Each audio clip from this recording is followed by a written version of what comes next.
Hi, my name's Rob Perks. I'm a Ventura resident. I have a bicycle company where I design and produce and sell bicycles for the public. And it's my passion and my dream because I myself am a bicycle commuter, and that's how I get around from A to B. It's my primary transportation. The first step in getting cycling or bicycling incorporated into your life is a way to get from A to B, whether it's for fun, recreation, or transport. Really accepting that the bicycle you have may be the best one to start with. Don't use a new bike or a better bike as an excuse to get moving. Secondly, take some basic steps to make sure that it stops, starts, and rolls, the basic mechanical steps. And from there, most of what you'll need to know to get on the road as a cyclist is that the safest way to operate is as if you were a car. You stay on the right side of the road, stop at stop signs and red lights, and obey the laws of traffic. And again, in Ventura, we're very blessed. We have multiple routes with wide bike lanes. If they disappear, you'll see the green signs that are marked bicycle route with arrows that take you from the West End all the way down to the mall and out to the college and beyond. And the bicycle infrastructure is there and growing. And so you use that. You're part of the flow of transportation. If you go recreationally on the multi-use paths, there's a multitude on the east end of town as well as, say, here on the boardwalk by the beach. Never lose sight that as a cyclist, you're now the powered vehicle with pedestrians. The pedestrian rules. So you have to slow down. You have to interact respectfully with them. And always remember that the moment you've chosen to ride that bicycle, you're an ambassador for the rest of us. And if you're on that bicycle, weaving in and out, scaring people, scaring children, that not only endangers everybody, but it looks poorly on all of us. No different than if you were on foot behaving in the same way and people go, wow, there's crazy people running around here. So you have to think about that. But really, it's just get going. Start with the bicycle you have. You can incrementally improve, either that bicycle with new bicycles, but just get out there and do it. Get out of the car, get off the sofa, and enjoy being outside. We live in a wonderful place to be outside of the metal box. There's a lot of different types of bikes. As we all know, everything from beach cruisers to mountain bikes to road bikes. As with many things, the best is the one you have. Most of my life I've been riding to get from places from A to B, all over. As a kid, get to baseball practice. I did just fine on my old Schwinn's, beach cruisers, whatever. As I grew, I started to get more into mountain biking, as did most of America. Competitive bikes, they all work for transportation. But as you really start to focus on if you're going to ride for transportation, you want a road bike that's considered a touring bike. It has the ability to carry some stuff, handle a wider, more comfortable tire, room for fenders, things that just encourage you to be comfortable, safe, and easy on the bike. And if you can achieve those goals, you use it. You find out that it was really easy to get to dinner, get your groceries home, and all of a sudden your 1 mile radius can expand to 2, to 3, to 5, and you find you're not using the car nearly as much as you used to once you break that inertia and you switch to using the bicycle for self-propelled transportation. When you're thinking about different parts of the bike or what's most stark and different with the bicycle, usually it's going to be two things. The fatness of the tire, because we're all used to seeing either a fat tire on a cruiser or a BMX, a mountain bike, or a skinny racing tire. Fat tires will help keep you more comfortable. It just absorbs shock, and it's the pneumatic. It's why every tire with an air-filled pneumatic property is more comfortable. It's a natural suspension. After that, your handlebars are the next most obvious point of contact, and you can have upright bars, like on a beach cruiser or a town city bike that you see. Mountain bikes have a flat bar, and road bikes have that drop kind of sheep's horn shape to them. Key aspect that helps keep you riding more is multiple hand positions. And that's something that only a city bar that's kind of shaped like a pair of cow horns coming back, or the drop bar facilitates. And as you find that you get hand fatigue, it allows you to switch your grip but you're always on the bars and you never lose control of the bike. And that, to me, really has changed up the ergonomics and the ability to ride further, faster, and comfortably. And that's just something that a flat mountain bike handlebar doesn't afford. They've come up with some different ergonomic options for grips, but you can move past all of that if you just switch out the bars to something that helps you either sit more upright and higher for comfort, or on what's a traditional road frame, and it's a little more aerodynamic, but still you have multiple hand positions. And that's a stark difference with your contact points. The amount of gears on a bicycle has always been a point of contention. It's almost like the arms race for blades on a man's razor. And do you really need more? Does a straight razor shave as close as a 5-bladed something that vibrates? The answer is yes and no, and there's specific reasons between the number of gears and the range of gearing. The large number of gears on a bicycle has been highly driven by the race industry. And it's because those types of riders ride in a pack, in a group, where they all need to travel at the same speed. And there might be slight variations in each of their physiology and the rate at which they move their legs to maintain that speed. So everybody needs to be balanced in the way that their leg speed translates to wheel speed. If it's you or me, when we're riding across town, we've got some pretty modest hills. We've got some bigger ones if you want to get up to Grant Park. And what really matters when the rubber hits the road for a guy trying to go from point A to point B without a whole pack of teammates is the range of gearing. And you'll want a very high gear, like 5th or 6th gear in your car, for going fast downhill. And you'll want a very low gear, almost like extra low in your sport utility, for getting up to Grant Park, where you spin your legs, and you may move slower, but you feel less pain. You're not grunting up the hill because you have the mechanical advantage of the gearing. And that's where it really plays into a transportational bike versus a racing bike. And we're very fortunate, as the industry is moving back towards this, wider ranges of gearing are becoming available. The other side of that is that the shifting quality can improve slightly with less gears. So you don't need it's now up to 11 speeds on the rear with 2 or 3 on the front for 33 possible combinations that you may or may not always use.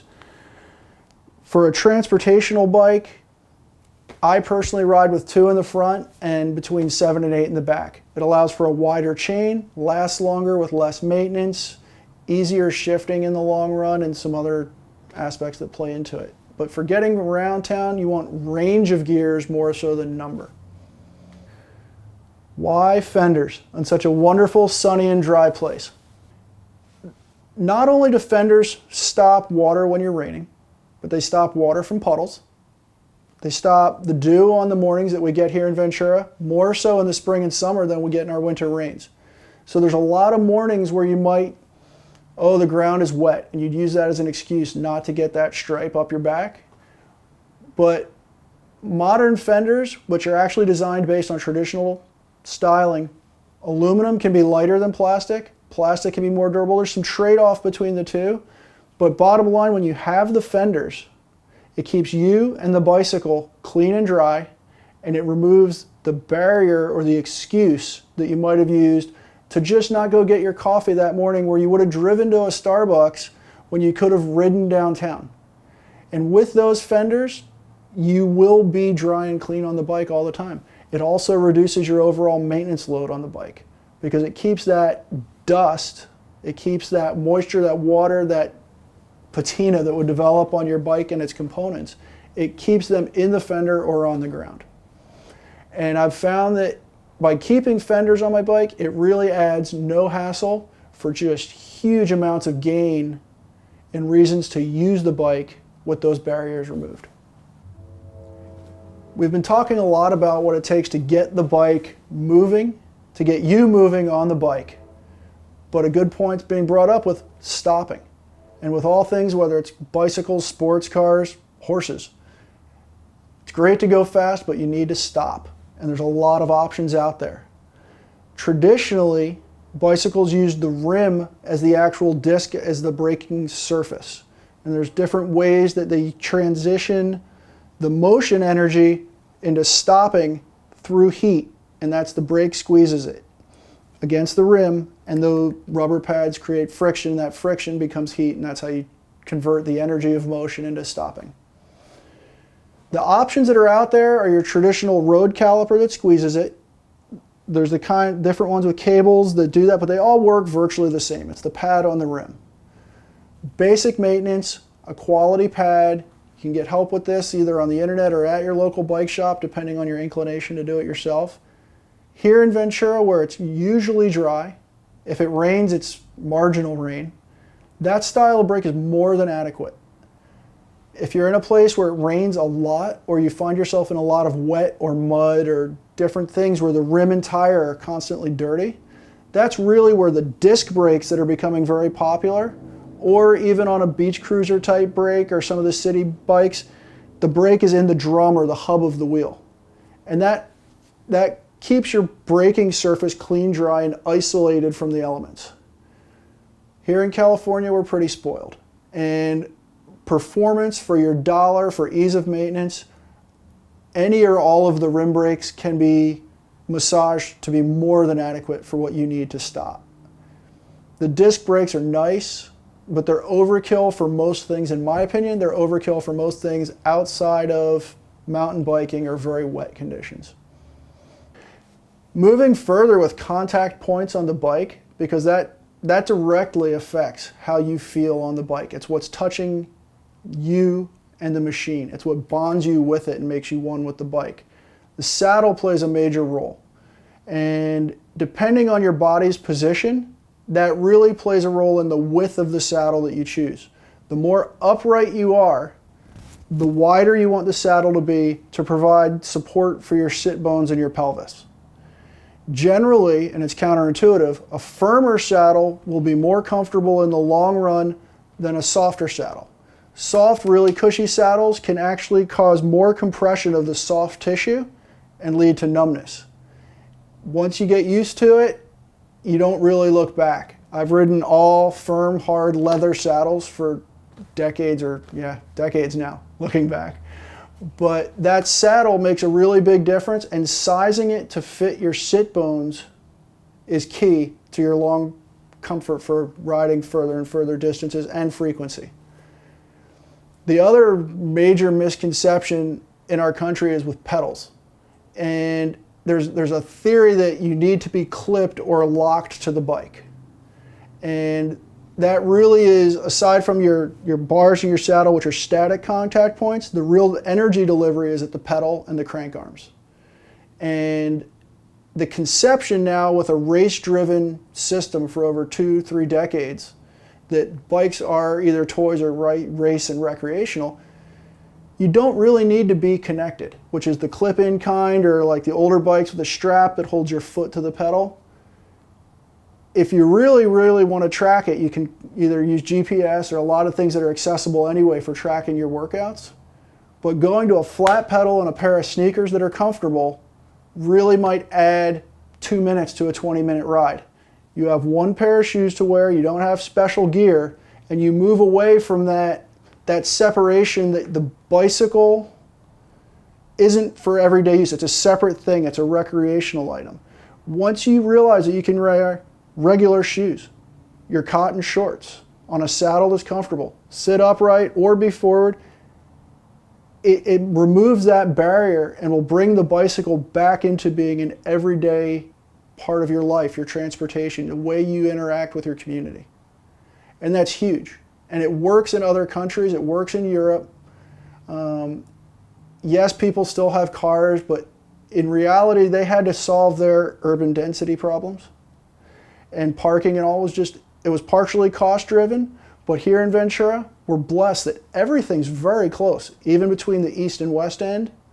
And yeah, incorporating that bicycle into your everyday transport is much easier than you think.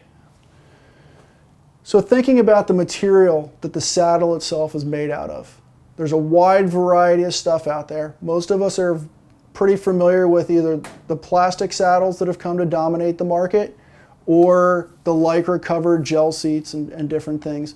But traditionally, bicycle saddles transitioned from the horse saddle industry and were made with leather, stretched over a steel frame much like a hammock. So the saddle itself, while it feels rigid under the load of your body, that leather saddle has a bit of give. It will actually start to take the shape of your sit bones, and it becomes an extension of you, connecting you to the bike.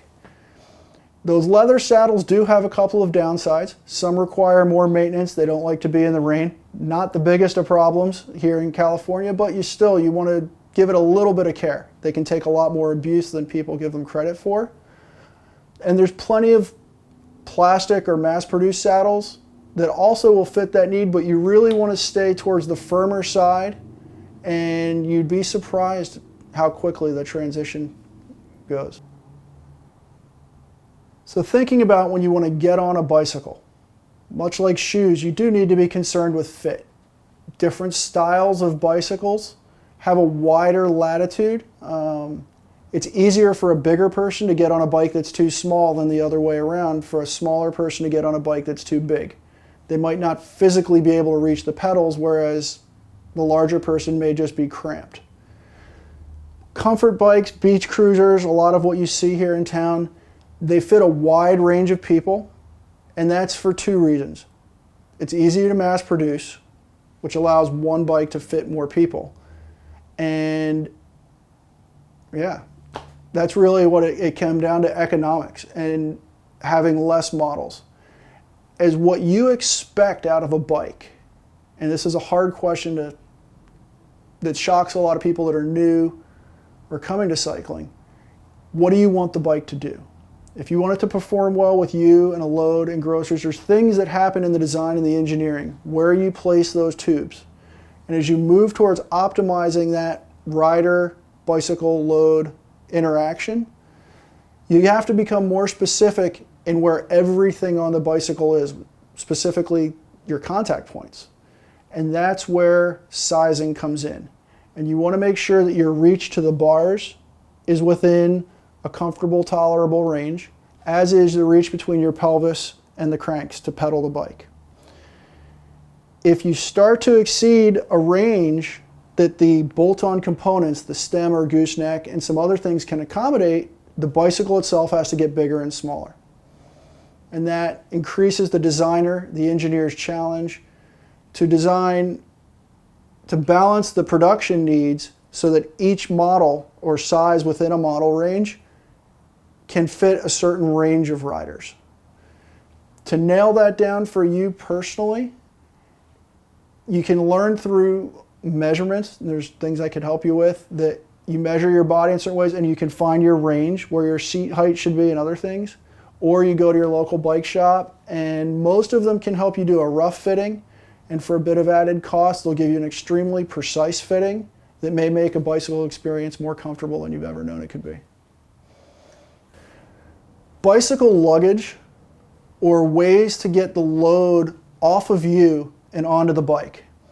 It helps you, your body, it helps you be more comfortable. Again, breaks down that barrier of discomfort for using the bike to carry things or transport things. It can be as simple as your lunch in a bag, change of clothes if you need when you get to work, whatever. But luggage on the bicycle, and it can either be attached directly and semi-permanently, like a saddle bag or a handlebar bag, or what they call panniers, which are the bags you see that clip onto racks either on the front or rear of the bike. And they come in all sizes for carrying loads to go camping and other things, more than you ever need. And those bags really take the bicycle from just getting you from A to B to you and stuff. And the reality of that added stuff, there's a barrier mentally or emotionally, and again in this racing paradigm, where all you want is lightness. Lightness, lightness, lightness. And it's all about it'll be lighter and faster and it'll make it easier. But they've found that if you add a little bit of weight, which increases durability, if you add 20 or 30 pounds of your stuff, you will burn more energy. It'll be harder to get up that hill, but you can overcome that with the mechanical advantage of gears. And at the end of the day, the increase is less than 5% in the energy burn. So you've increased exponentially the utility of the bicycle. without having to really increase your output as a human getting from A to B. And so that's huge. And there's all different styles. There's removable, attachable. The key is just keeping it solidly attached, because if the bag wiggles, that wiggling translates into the bike. So if you choose a rack and panniers, get the best that you can afford. Tubular, steel, chromoly, instead of an aluminum one that may break. Or get a good rack to mount your basket to. It's great and easy, but baskets are traditionally wiggly, and that wiggle will translate into poor handling. So if you step up a little once you get over that toe in the water to a little bit better bicycle or a little bit higher quality rack or bag mounting system, it really will transform your outlook on using the bike to get from A to B. So from a mechanical standpoint, what you need to know to be a competent cyclist. And this is always a tough question because the level of involvement, the level of maintenance, what different bikes require, there's a range of things to that answer. But an absolute minimum, just like being an operator of a car or an operator of your shoes, you want to make sure that you can actually assess that a tire is flat or low on air and be able to bring it up to an acceptable yet comfortable pressure so that you don't damage the tire by riding it. If the tire's flat, learn how to fix it. Yeah, you can take it to your bike shop and they'll be ecstatic to help you, but it's one of those things that you can do yourself if you learn. It's a 5-minute job or less. And that keeps you on the road. If you're on the road regularly, you'll want to lube your chain, and that's a whole wide range of products and discussion. Most of them work adequately. Things like WD-40 aren't really a lubricant, although available. It's more of a cleaner and a solvent. So you'll want to use either a lightweight oil instead, or at the bike shop, they'll sell you wax lubricants, dry lubricants that help keep you from getting yourself dirty on the chain. But that keeps your running gear clean and moving. Outside of that, it's knowing and being able to assess that your control points and your contact points are still solidly attached, that your saddle's not loose, your handlebars and your brake levers are all fine and attached. Most of those can either be tightened or adjusted with a simple wrench or screwdriver. And it's not that much to ask mechanically of the user. It's no different than making sure you have air in your tires and they're attached to the car. And you would notice right away, because you're in that paradigm. Most of us drive frequently. Or if you walk, you would notice that, wow, my foot's getting wet. There must be a hole in my shoe. And you're prepared to deal with those things. On the bicycle though, tires, brakes, contact points, make sure everything rolls and stops. Keep your chain fairly clean and lubed, and a bicycle will go nearly forever at almost no cost. Thinking about the design of a bicycle and what makes one bicycle different from another. Why is a beach cruiser different other than the overall shape of the tubes or the way they go together versus a carbon fiber bike, a steel bike, a racing bike, a mountain bike? Horizontal top tubes, all these different things that when you look at them, you realize there's a lot of subtle differences going on.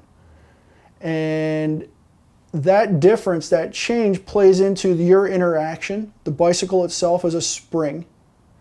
And so there's give and take between you, the rider, the bike, and the road. And that feedback also plays into the way the bike handles. As racing has become the predominant reason people ride bicycles in America, it's been pushed very hard.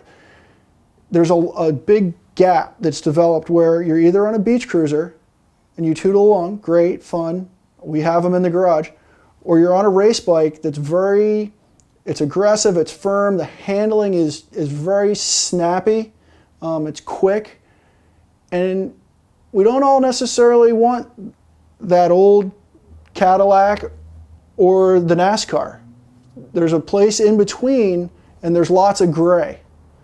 And on top of that, you have to balance the load and the rider, and once you start to add your groceries or different things to the bike that you carry, you have to take into consideration where you put them on the bike and how that also affects handling.